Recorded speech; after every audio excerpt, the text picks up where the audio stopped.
अनंत आनंद की वर्षा।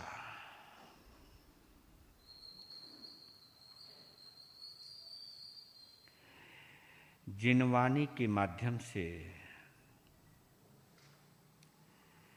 जिनेंद्र देव से जुड़ने का अनुपम माध्यम, अद्भुत माध्यम। जिनवाणी के माध्यम से हम जिनेश्वर देव से जुड़ सकते हैं।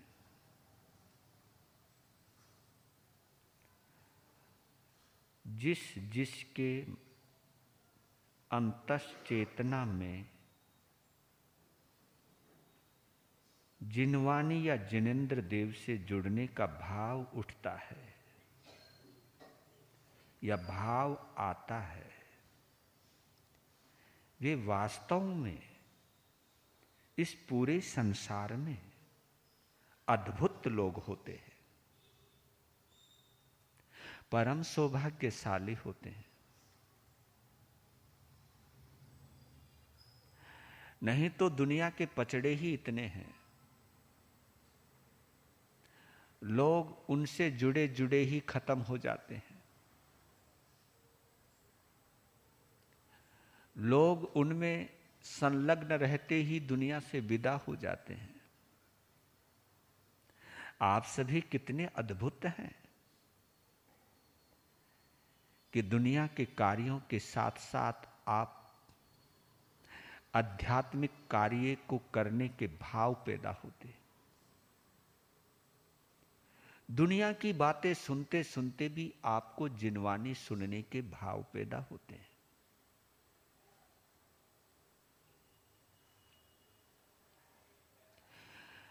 आप सभी के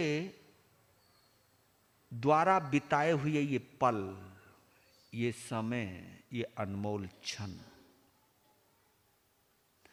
आपके बहुत काम आएंगे अंतश्चेतना को जगाने में, भावों के जागरण में। असली जागरण ही वही है जिसकी आत्मा जागती है। नींद का खुलना जागरण नहीं है, आंखों का खुलना जागरण नहीं है, बोध होना जागरण है, होश आना जागरण है।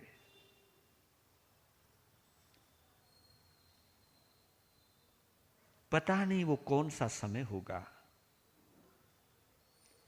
जब हम अंतिम बार जागृत होंगे। ऐसा जागरण आएगा कि फिर कभी दोबारा सोने का वक्त ही ना मिले। उसी जागरण काल में हम मुक्ति में चले जाएं। जन्म मरण की श्रृंखला ही खत्म। पता नहीं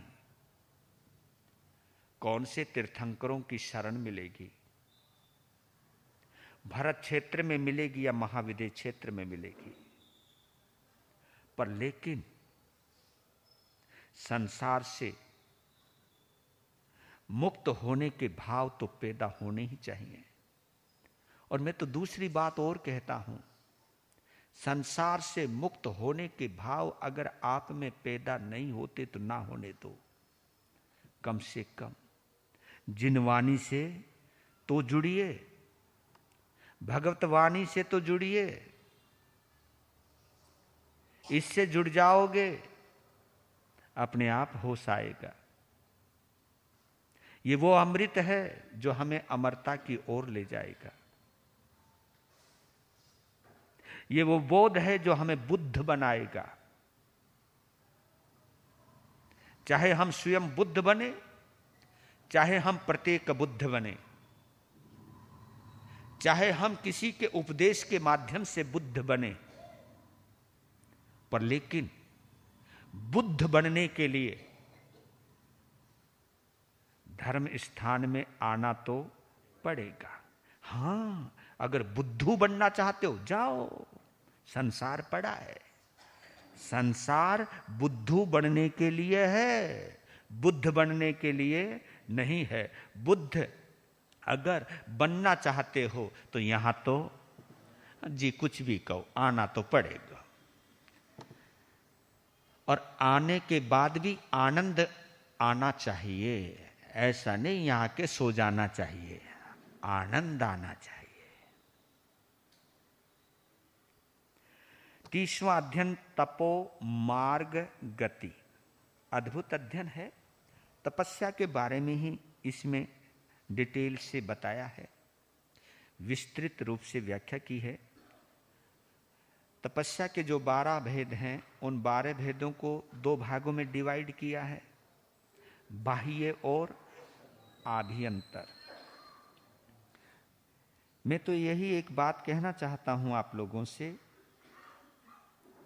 तपस्या एक ऐसा दिव्य रसायन है। रसायन तो समझते होंगे, औषधि समझ लो या रसायन समझ लो, या अंदर जो परिवर्तन लाने की या करने की कीमिया समझ लो, तरीका समझ लो, कुछ भी समझ लीजिए, क्योंकि ये वो रसायन है जिस रसायन के माध्यम से हमें तपस्या में रस आता है। ये वो रसायन है कि दुनिया के हर काम छोड़ करके, 36 प्रकार के पकवान छोड़ करके भी तपस्या करने के भाव आते हैं। ये वो रसायन है। तो तपस्या एक ऐसा दिव्य रसायन है जो शरीर और आत्मा के यौगिक भाव को तोड़कर, यौगिक भाव, शरीर और आत्मा के यौगिक भाव, यानी आत्मा को शरीर समझना, शरीर को आत्मा समझना, कुछ भी समझ लो, इसको हम यौगिक भाव कहते हैं। इस यौगिक भाव को तोड़ने के लिए तपस्या एक दिव्य रसायन है, और इसके सहयोग से हमारी आत्मा अपने स्वभाव में स्थापित हो सकती है। बिना तपस्या के हमारी आत्मा अपने मूल स्वभाव में कभी भी स्थापित नहीं हो सकती। और आपको बतला देता हूं एक चीज और जो हमसे गलती होती रहती है। हम लोग बाह्य तप में बड़ा इंटरेस्टेड रहते हैं, बाह्य तप में हमें रुचि है। हाँ, हम अनशन कर लेंगे, उपवास कर लेंगे, उनोदरी कर लेंगे, रस परित्याग तप कर लेंगे, यानी आयम्बिल भी कर लेंगे, बेले बेले कर लेंगे, तेले तेले कर लेंगे, अठाई कर लेंगे, मांस कमन कर लेंगे,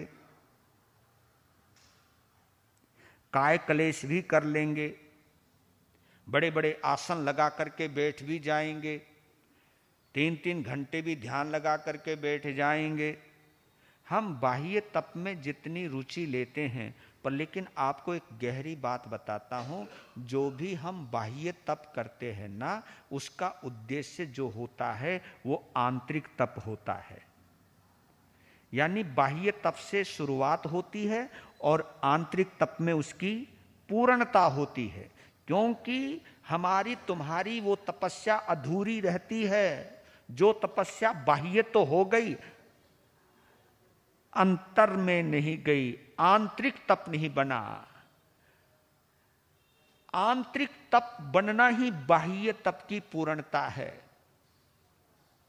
बड़ी सुंदर नियोजना की है कि पहले शरीर को साधिए, रस को त्यागिए, और उसके बाद मन को संवारिए।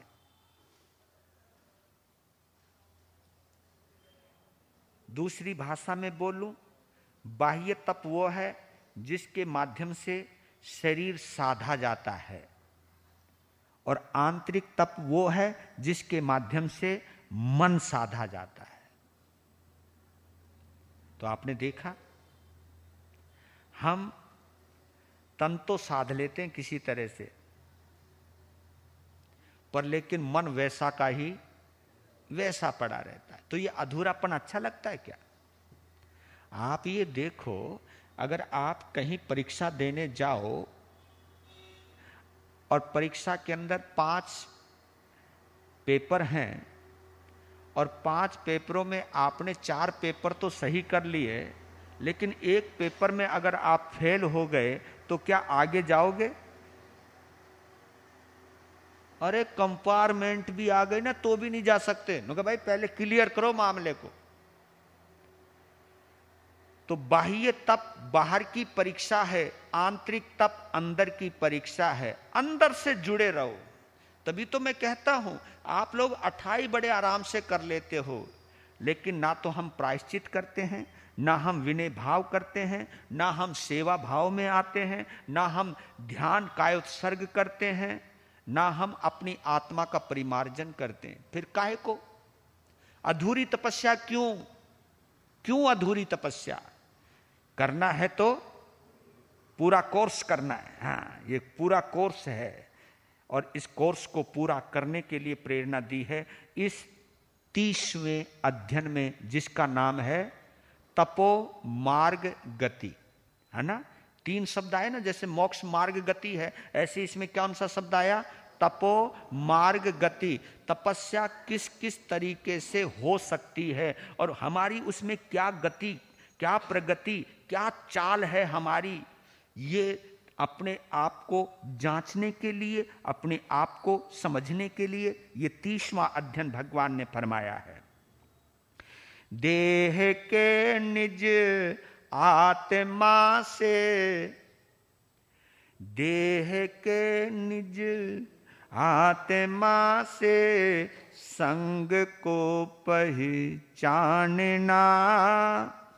करने वे लग उस संग को, तप मार्ग को है जानना। करने वे लग उस संग को, तप मार्ग को है जानना। देह आसक्ति को मिटाने, देह आसक्ति को मिटाने, बाह्य तप को पालना।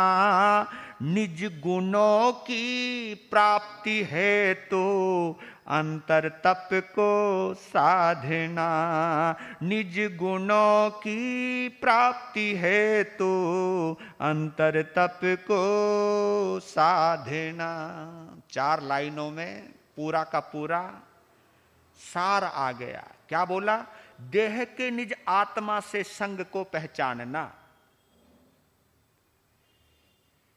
ये ज्ञान भी है, बोध भी है, समझ भी है कि देह के निज आत्मा से संग को पहचानना। ये मेरी देह आत्मा से अलग है, आत्मा मेरे शरीर से अलग है। ये जो बीच में संग है, जो साथ है, ये अलग अलग है। कैसे? ऐसे जैसे हम, आप लोग वस्त्र पहनते हो ना, तो वस्त्र अलग रहता है, शरीर अलग रहता है, राइट या नहीं? ये शरीर अलग रहता है और इसके ऊपर इस शरीर को ढकने के लिए जो आप वस्त्र पहनते वो अलग रहता है। ये तो तुम्हें बोध रहता ही है ना, ये तो आपको पता ही रहता है ना कि हाँ मैं ये कपड़ा अलग है और इस कपड़े के अंदर जो शरीर है वो अलग है। जैसे कपड़े को आप शरीर से जुदा मानते हो, इस शरीर को ढकने के लिए वस्त्र चाहिए, तो आत्मा को ढकने के लिए शरीर चाहिए। तो ये शरीर ऐसा ही है जैसे आपके वस्त्र है। और बताऊं आपको, जब वस्त्र गंदा हो जाता है, हाँ दूसरी गंदा भी छोड़ो, जब बहुत गर्मी लगती है और कुछ हवा हुआ नहीं होती, तो आप कपड़े भी पहने रहते तो क्या मन करता है? यार हटाओ ना यार, शरीर घुटन सी, ऐसी बेचैनी मन के अंदर आना कि कसायों की उपस्थिति के अंदर, विषयों की उपस्थिति के अंदर अंदर इतना दुखी होना कि कब वो वक्त आएगा, ये कब तक शरीर की कैद में पड़ी रहेगी मेरी आत्मा, ये कब बोध जगेगा। तो आपके हाथ में इतनी स्वतंत्रता है, गर्मी लगने पर आप वस्त्र को उतार देते हो और ठंड लगने पर वस्त्र को पहन लेते हो। आप वस्त्र का उपयोग करते हो समय के अनुसार, तो शरीर का उपयोग क्यों नहीं करते आप आत्मा के साथ? इसका उपयोग कीजिए। और इसका उपयोग यही है, आत्मा से संबंध तोड़ने के लिए तपस्या एक मार्ग है। तपस्या के वक्त जो कष्ट होता है तो देखा करो अपने आप को कि कष्ट शरीर को हो रहा है या आत्मा को हो रहा है, या शरीर और आत्मा के बीच में बेचारा मन तड़फ रहा है, कहीं इंद्रियां तड़फ रही हैं। हाय हाय, ये आंख बड़ा क्या क्या देखना चाहती है, ये स्वाद क्या क्या चखना चाहती है, ये कान क्या क्या सुनना चाहते हैं, ये आंखें दृश्य क्या क्या देखना चाहते हैं। अपनी इंद्रियों को, अपने शरीर को बड़ी गहराई से देखा कीजिए आप। और जो अपने शरीर और इंद्रियों को गहराई से देखता है वही भेद विज्ञान का ज्ञाता बनता है, वही आगे चलता है। तो देह आसक्ति मिटाने बाह्य तप को पालना। आपको शरीर के प्रति जो आसक्ति है, मोटा ताजा करना है, बलिष्ठ करना है, चमक आनी चाहिए, बलिष्ठ होना चाहिए, ये जो शरीर के प्रति जो आसक्ति है इसको मिटाने के लिए बाह्य तप किया जाता है। लेकिन निज गुणों की प्राप्ति हेतु अंतर तप को साधना। लेकिन जो तुम अंतर के गुणों को, अंतर के गुण क्या हैं? मैत्री भाव, क्षमा भाव, सेवा भाव, विनय भाव, ये आत्मा के स्वाभाविक गुण हैं। जिसने शरीर नहीं साधा वो कभी भी मन को साध नहीं सकता। पर दुर्भाग्य यह है कि आप शरीर तक ही रह जाते हो, आगे बढ़ते ही नहीं। जैसे तुमने ये सोच लेते ना, कोई बच्चे ऐसे होते हैं, अब ठीक है 5वीं पास हो गए, 10वीं पास हो गए, खत्म करो ना, पढ़ना तो आ गया ना, चलो छोड़ो। लेकिन कई विद्यार्थी ऐसे होते हैं कि नहीं, जहां तक पढ़ाई है मैंने वहां तक जाना है, इसकी डेप्थ में जाना है, इसकी गहराई में जाना है। पढ़ना तो मेरे भैया 2री, 3री, 4थी क्लास वाले को भी आ जाता है, लेकिन समझना, उसकी डेप्थ में जाना, उसको शिक्षा को आगे तक ले जाना पड़ता है। पढ़ना तो भैया मुझे भी आता है, आगम को मैं भी पढ़ लेता हूं, लेकिन उसकी डेप्थ में जाना कि भगवान कहना क्या चाहते हैं, ये निज गुणों की प्राप्ति है। वीर प्रभु के अंतिम सुन लो और सुना लो, जीवन धन्य बना लो, जीवन उत्तराधयन में गुंजित होते, प्रभु शिक्षा अपना लो, जीवन धन्य बना लो, जीवन तप के भेद कहे दो प्रभु ने, बाह्य और आभ्यंतर, 6 भेद कहे दोनों के, आत्म हित में शुभ कर, तप के भेद प्रभेद समझ कर, तप के भेद प्रभेद समझ कर, कर्म भस्म कर डालो, जीवन जीवन धन्य बना लो, वीर प्रभु की सुन लो और सुना लो, जीवन जीवन 6 बाह्य तप। सबसे पहला अनशन तप, भोजन का त्याग, जिसे हम उपवास कहते हैं। लेकिन जो उपवास नहीं कर सकता, भगवान ने उसके लिए भी व्यवस्था की है। कौन सी?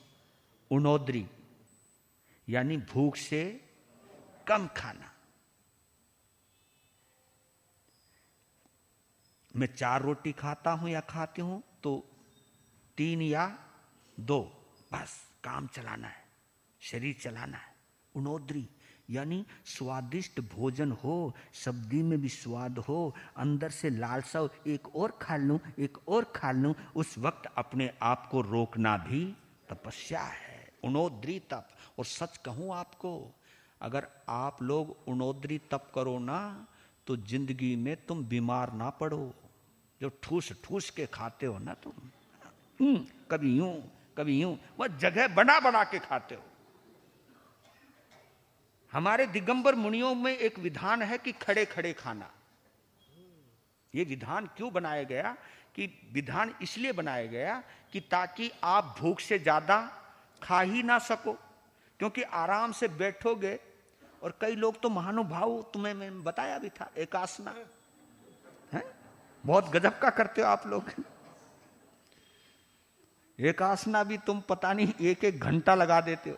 उनका जरा चाय पीने दिए, जरा बैठे। और कई महानुभाव तो वहीं सो भी जाते हैं। उनका बस आसन नहीं छोड़ना, आसन वही रखना। काहे को? कोई जबरदस्ती आपको, किसी ने डंडा दे रखा आपको एक आसना करने, भाई एक आसना करो। कहीं नाम लिखाना है, कहीं गिनीज बुक में नाम लिखवाना है। हमें सोचना है कि नहीं,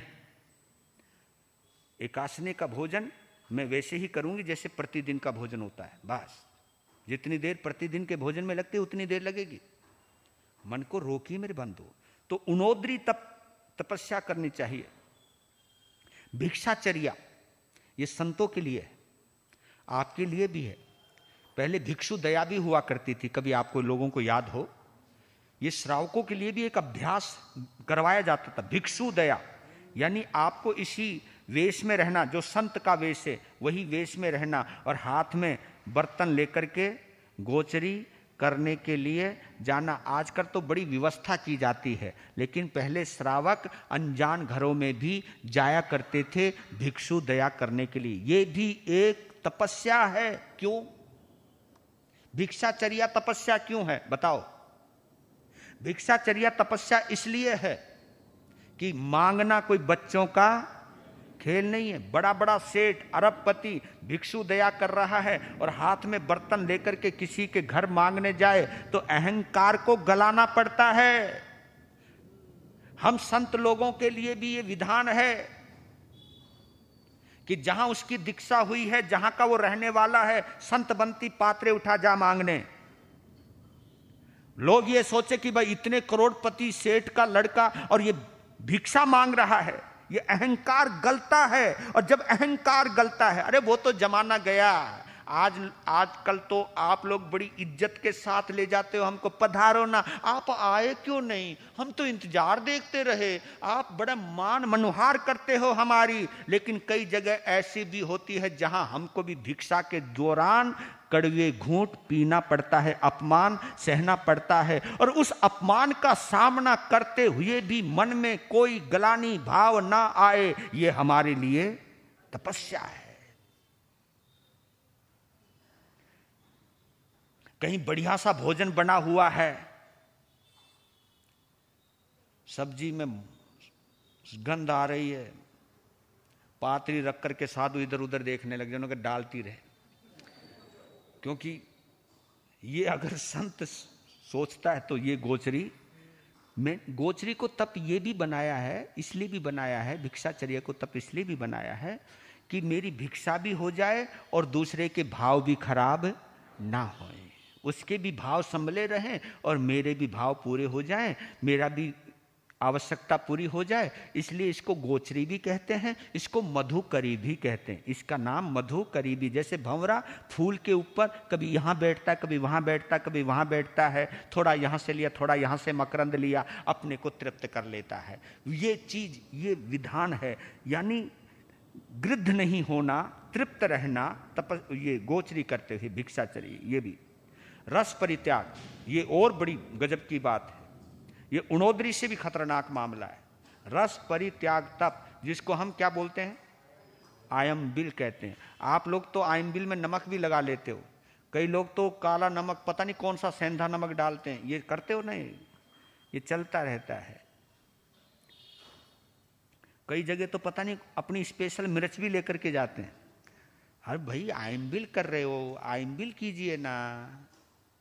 लेकिन वहां पर भी स्वाद ढूंढते रहते हैं, रस ढूंढते रहते हैं, जबकि ये नहीं सोचते इस तप का नाम क्या है, रस परित्याग, रस का त्याग करना। मेरे आनंद बाबा मेरे आचार्य सम्राट गुरुदेव आनंद ऋषि जी महाराज बिना नमक के आइंबिल की वो प्रेरणा दिया करते थे। मेरे गुरुजी भी उसी चीज को फॉलो करते थे। हमारे यहाँ जो भी बैरागने आइंबिल करती हैं वो बिना नमक का करती हैं। साधवियाँ जो भी, हमारी हिमानी जी महाराज ने फगवाड़ा के अंदर 135 दिन के आइंबिल किए, बिल्कुल बिना नमक के। इनकी तपस्या के प्रसंग पर खुद जालंधर से चतुर्मास पूर्ण करके हम लोग मलेरकोटला से उपाध्याय श्री रविंद्र मुनि जी महाराज चंडीगढ़ का चतुर्मास पूर्ण करके फगवाड़ा के अंदर गए। दोनों बहनों ने क्या लाजवाब वहाँ पर धर्म की प्रभावना की। फगवाड़े का एक पंजाब का क्षेत्र है और तपस्या, हमारे गुरुजी इस बात के ऊपर विशेष ध्यान रखते थे। और आपको बताऊं, नमक लगाने वाले आइंबिल का मेरे गुरुदेव तो प्रत्याख्यान ही नहीं देते थे ना, मना ही कर देते। मैं तो दे देता हूं कि भाई जैसा जैसा साता है वैसे मैं तो दे देता हूं, लेकिन मेरे गुरुदेव पचखान भी नहीं देते थे। भाई एकासने का लेना है तो ले, आइंबिल का पचखान, क्योंकि जिसमें रस आ गया वो आइंबिल नहीं होता। हाँ, वो एकासना हो सकता, एकासने में गिना करते थे उसको। रस परित्याग, काय कलेश, संतों को भी बताया हुआ आसन बताना, वीरासन करना। और आपको मालूम है भगवान महावीर स्वामी को केवल ज्ञान कौन से आसन में हुआ था? गोदुहा आसन में हुआ था। जिस समय गाय को दूहते हैं उस एक्शन के अंदर उनको केवल ज्ञान हुआ था। ये सब वीरासन, गोदुहासन, वज्रासन, इन आसनों से क्या होता है? काय को क्लेश होता है, काय को साधना पड़ता है। इसलिए काय, अपने शरीर को साधना भी काय क्लेश तप में आता है। कोई अतापना लेता है, ठंड की लेता है, गर्मी की लेता है, शरीर को तपाते हैं, ये काय क्लेश तप है। केश लुंचन है, पैदल विहार है, ये सब काय क्लेश तप के अंदर आते हैं। काया को कष्ट देना, कई कहते भाई शरीर को क्यों कष्ट देते हो? यानी भाई कमाल है, कष्ट तो देना ही पड़ेगा ना।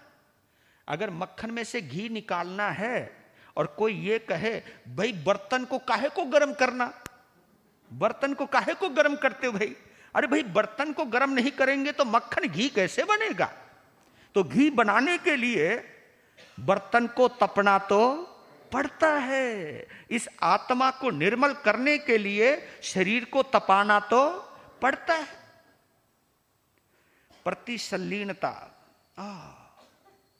सहजता, प्रतिकूल परिस्थिति के अंदर भी कोई गाली दे रहा है, जली कटी सुना रहा है, तल्लीनता आ जाए, ध्यान मग्नता आ जाए। ये चीज, ये है कौन सा तप? बाह्य, ये सब बाह्य हैं। आंतरिक तप में प्रायश्चित आता है कभी आपको तपस्या करते करते?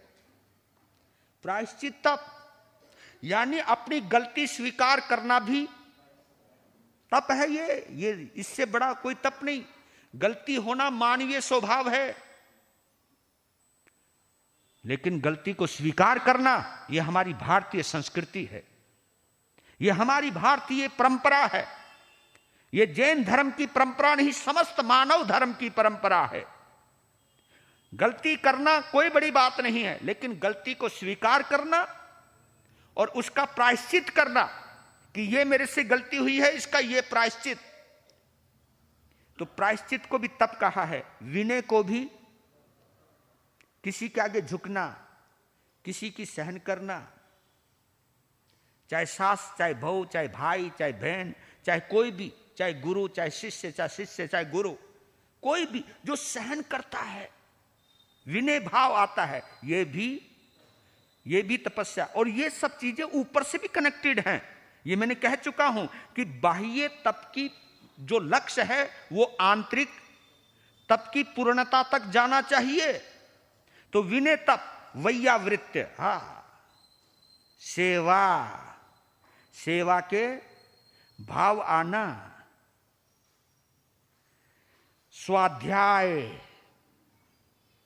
स्वाध्याय का मतलब आगम पढ़ना स्वाध्याय नहीं है। हां, आगम में अपने आप को पढ़ना यह स्वाध्याय है। नहीं समझे? क्या बोला मैंने? शास्त्र को पढ़ना ही स्वाध्याय नहीं है। स्वाध्याय के माध्यम से यानी शास्त्र के अंदर अपने आप को पढ़ना, अपने आप को देखना, यह स्वाध्याय है। और फिर इस स्वाध्याय को गहराई में लेकर के जाना, यह ध्यान है। क्योंकि हमारे यहां स्वाध्याय के तुरंत बाद क्या बतलाया है? ध्यान करना बतलाया। वो ध्यान इसलिए बताया कि उसकी डेप्थ में जाओ, किसी एक बिंदु पर चिंतन करना शुरू कीजिए और उसकी इतनी डेप्थ में जाओ, इतनी डेप्थ में जाओ। और ये डेप्थ भी 1-2 घंटे की, 48 मिनट की नहीं, 3-3 घंटे वहां तक जाइए आप, किसी की गहराई में पहुंचिए आप। और ध्यान जब इतना तल्लीन होता है तो व्युत्सर्ग तप होता है, जिसको हम कायत्सर्ग भी कहते हैं। व्युत्सर्ग तपस्या के माध्यम से हमें यह झलकने लगता है कि शरीर अलग है और आत्मा अलग है। जाते हो इतनी गहराई तक हम? अरे संत होकर के नहीं जाते आप तो कहां जाओगे रे? हम लोग भी नहीं जा पाते, क्योंकि मैं यही कहता हूं कि साधु संत इतनी ऊंची ऊंची क्रिया पालते हैं, इतनी ऊंची ऊंची तपस्या करते हैं, लेकिन हम बाह्य तप को तो करते गए, आंतरिक तप को क्यों भूल गए? आपको बताऊं, बाह्य तप से दुनिया का सम्मान मिलता है और आंतरिक तप से जीवन का कल्याण होता है। बहुत प्रसिद्ध संत हुए हैं आचार्य हस्तिमल जी महाराज, अद्भुत संत। मैं उनकी एक सूक्ति, उनका उद्बोधन पढ़ रहा था। उन्होंने बड़ा अंतर दिखाया, प्रकट किया कि क्रिया और संयम में क्या फर्क है। कौन सा? क्रिया और संयम दोनों अलग अलग हैं। क्रिया काया से पाली जाती है। क्रिया का कनेक्शन किसके साथ है? काया के साथ। जहां क्रिया, क्योंकि जो भी हम अतापना लेते हैं, उपवास करते हैं, रस परित्याग करते हैं, जो भी हम शरीर को कष्ट देते हैं, हमें पता लगा भाई ये बेला है, इसका तेला है, इसका अनशन है, इसकी उनोदरी है, जो भी कुछ है, वीरासन है, वज्रासन है, ये सब नजर आता है। क्रिया केवल काया से जो झलकती है, शरीर से प्रकट होती है, वो क्रिया कहलाती है। यानी क्रिया के द्वारा, उन्होंने क्या बोला था एक शब्द, उन्होंने कहा कि क्रिया के द्वारा, क्रिया की पालना के द्वारा, क्रिया के द्वारा साधु को सम्मान तो मिल सकता है, लेकिन कल्याण तो संयम से होवेगा। कल्याण संयम से होएगा। यानी काया के लिए क्रिया और मन के लिए संयम। हम संत लोग क्रिया तो पालने लग गए, लेकिन संयम भूलते जा रहे हैं। छोटी छोटी बात पर हमें क्रोध आ जाता है, तो यह संयम का भाव है। जबकि बड़ी बड़ी तपस्या कर लेते हम, लेकिन एक छोटी सी बात पर हमको क्रोध आ जाता है, लालच आ जाता है, दिखावा आ जाता है। तो संयम भी साधना चाहिए। संयम बहुत जरूरी है। लीजिए 31वां अध्ययन, चरण विधि। समझ गए आप? 31वां अध्ययन चरण विधि। चरण विधि का अर्थ होता है विवेक पूर्वक प्रवृत्ति। संक्षेप में बोला है मैंने, विवेक पूर्वक प्रवृत्ति, प्रवृत्त होना, एक्शन में आना, लेकिन विवेकपूर्ण, धर्मपूर्ण, अर्थपूर्ण, महत्वपूर्ण। विवेकपूर्ण होता ही अर्थपूर्ण है, क्योंकि विवेक आता ही निष्पक्ष रूप से है। जिसमें निष्पक्षता रहती है वो विवेकी होता है। मेरे शब्द पर गौर करना, क्या बोला? जो निष्पक्ष होता है, पक्षपात में नहीं होता, जो मेर और तेर में नहीं होता, जो संप्रदाय के बंधन में बंधा हुआ नहीं रहता, संप्रदाय के राग में आसक्त नहीं रहता, जो धर्म से जुड़ा हुआ रहता है, क्योंकि धर्म ही हमें विवेकी बनाता है। धर्म के बिना हम कभी विवेकी बन ही नहीं सकते जी, बन ही नहीं सकते। चरण विधि विवेक पूर्ण प्रवृत्ति, संयम धर्म की पालना, संयम धर्म की पालना चारित्र का आधार है। परित्याग दूषण से ही होता आत्म का उद्धार है। भिक्षु के गुण धार करके, भिक्षु के गुण धार करके आत्म की रक्षा करें। चरण विधि को पाल करके जीव भव सागर तेरे, चरण विधि को पाल करके जीव भव सागर तेरे। क्या कमाल है। संयम धर्म की पालना चारित्र का आधार है। जो हम संयम पालते हैं, संवर यानी अपने पर नियंत्रण रखते हैं, अपने पर कंट्रोल रखते हैं, जिसको कंट्रोल ऑफ सेल्फ या सेल्फ कंट्रोल जिसको कहते हैं, ये हमारा चरित्र है। आप कुछ भी संयम पालते हो, कुछ भी, चाहे एक दिन का संयम पालते हो, चाहे 1 घंटे का संयम पालते हो, चाहे 5 मिनट का संयम पालते हो, ये चरित्र है आपका।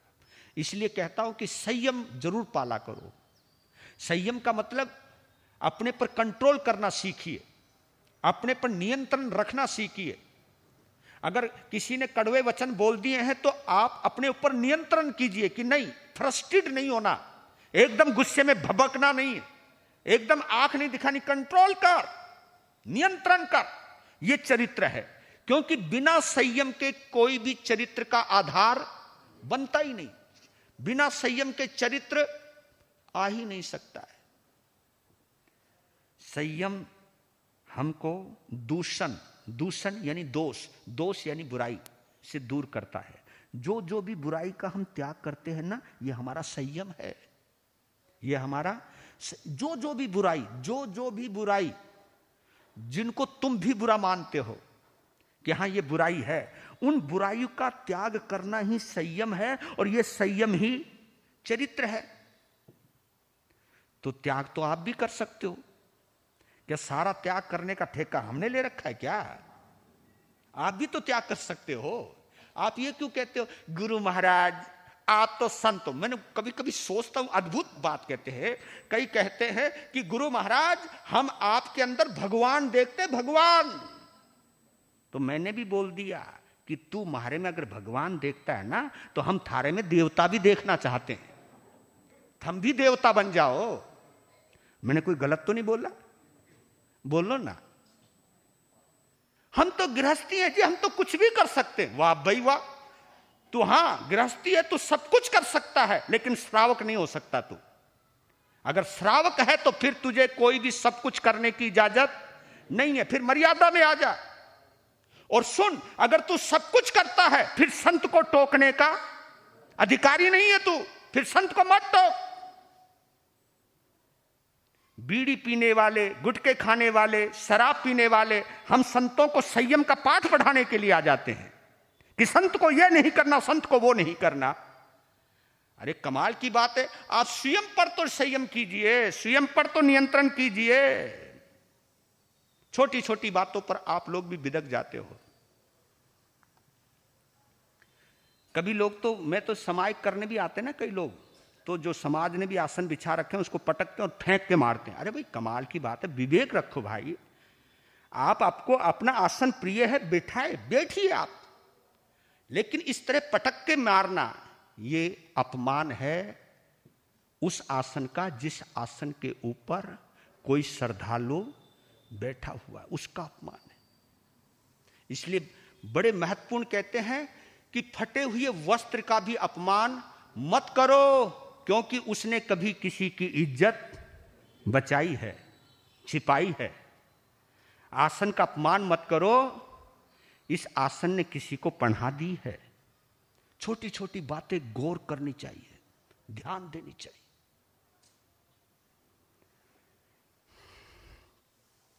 वीर प्रभु के अंतिम सुन लो और सुना लो, जीवन धन्य बना लो, जीवन।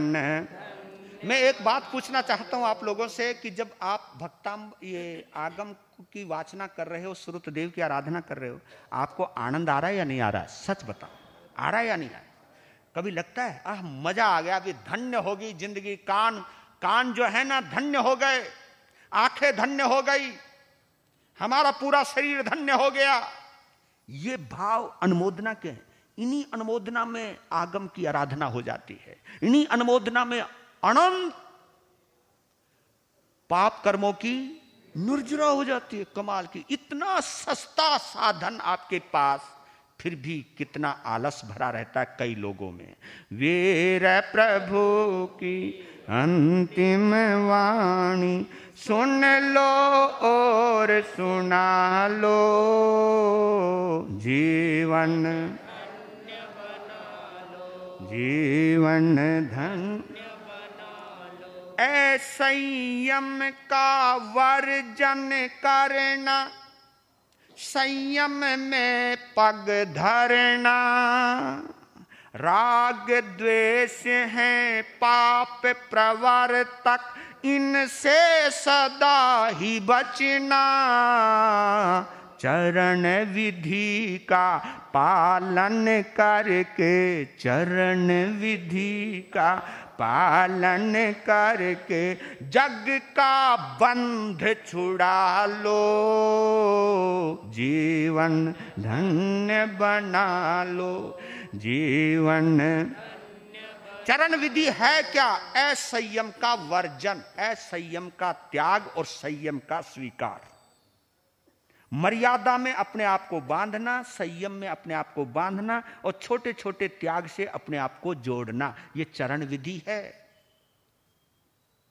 और मन में एक संकल्प उठे, ये राग द्वेष नहीं है, बल्कि पाप के प्रवर्तक हैं। पाप के, जैसे हमारे कोई महाराष्ट्र प्रवर्तक है, कोई छत्तीसगढ़ प्रवर्तक है, वो हमारी व्यवस्था के लिए बने हुए हैं, लेकिन हमारे अंदर भी जो राग और द्वेष है ना, ये पाप का प्रवर्तक है।